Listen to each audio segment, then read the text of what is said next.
might have is the camera does protrude and it does not sit flush just like the dummy models that we've seen. So I just wanted to show it to you right there.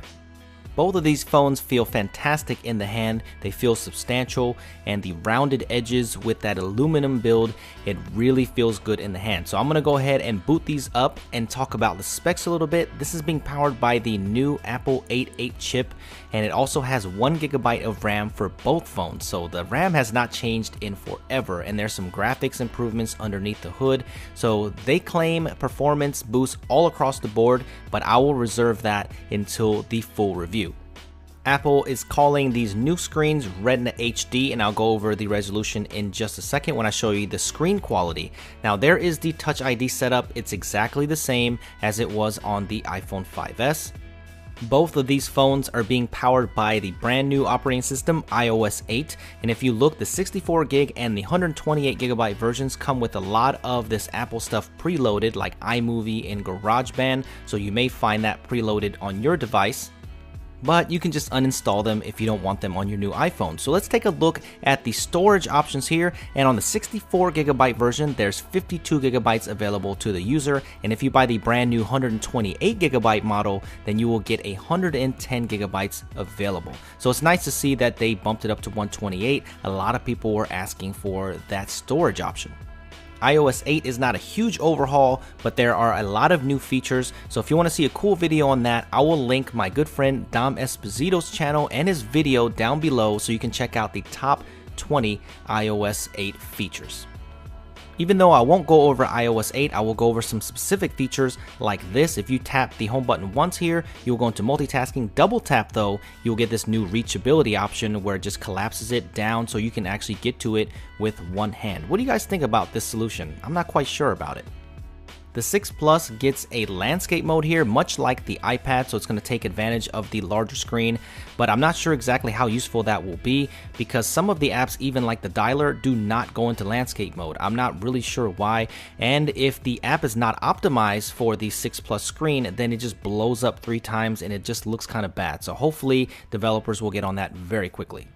So let's talk about the displays real quick. The iPhone 6 has a 750 by 1334 resolution, which equals to the same PPI as the iPhone 5S, and the bigger version, the iPhone 6 Plus, has an actual 1080p display, and both of these displays are very good. They're very sharp and they're very clear, and also the viewing angles are absolutely insane. One of the best I've seen on off-axis viewing angles, so I think you'll be very happy with the display. So I'll test that out a little bit further. Now here is the new 8-megapixel camera sensor with phase detection autofocus, which I'm kind of excited about because this is the same type of technology that you will find in something like the Canon 70D, which is a DSLR.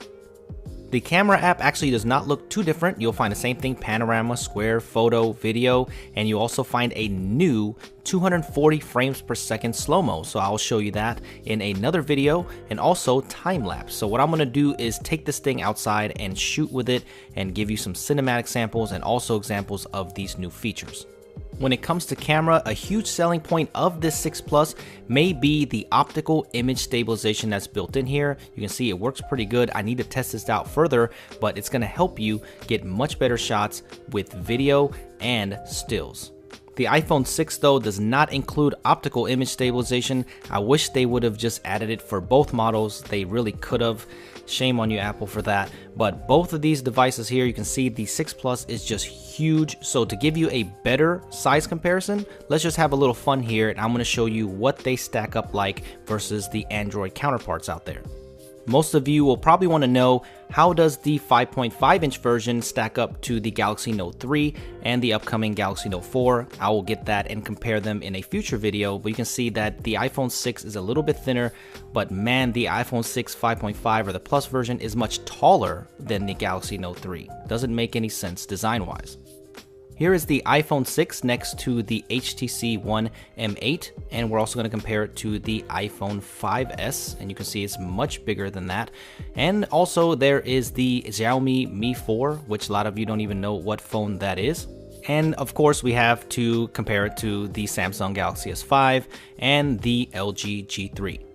and I guess we'll also bring in a OnePlus One.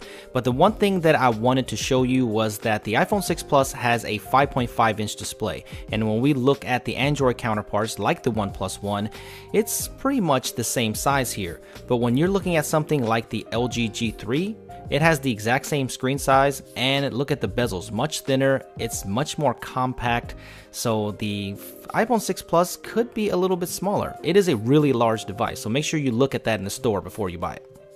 Alright guys, so I hope you enjoyed this dual unboxing and comparison and first impressions of the brand new iPhones. So let me know if you have any questions. Make sure you follow me on Twitter at SuperScientific. I'm usually there all the time.